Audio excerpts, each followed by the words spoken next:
Hello students, so we are going to see different types of solids in this topic. So, so there are mainly two groups in which solids are divided.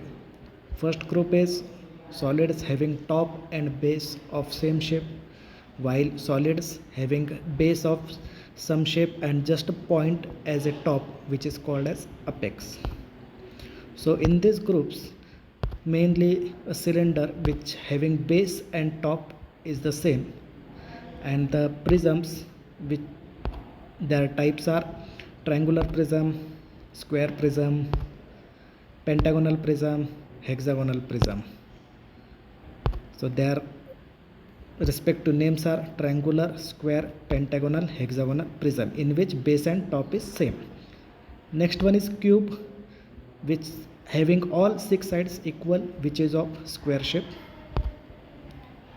Then on the next group B is cone, which has a base as a circle and it is having an apex. Now the pyramids, in which triangular, square, pentagonal and hexagonal pyramids, which is having apex. So these are the mainly two groups. Pyramids have the apex, whereas prism have the base and top of same shape. Then tetrahedron, in tetrahedron there is a triangular face of all the sides of same triangular shape. So these are the mainly types of solids. Now how these solids can be having different names for their respective sides, corners, which can be learned from this slide. Simply dimensional parameters we are going to see for square prism, square pyramid, cylinder and cone. First one is square prism, second one is square pyramid, third one is cylinder, fourth one is cone. So this is called as top face. This is a rectangular face. It is called as longer edge. It is corner of base. This is called as edge of base.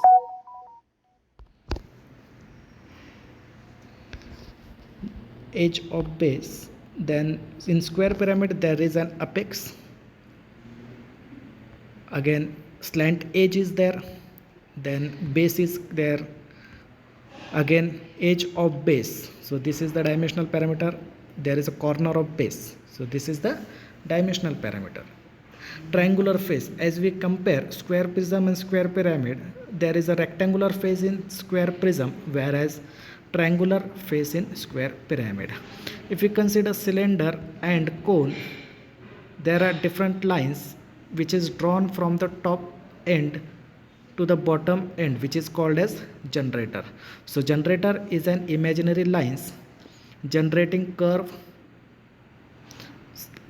surface of cylinder and cone, which is called as a generator. So hopefully you have understand different types of solids and different dimensional parameters of different solids.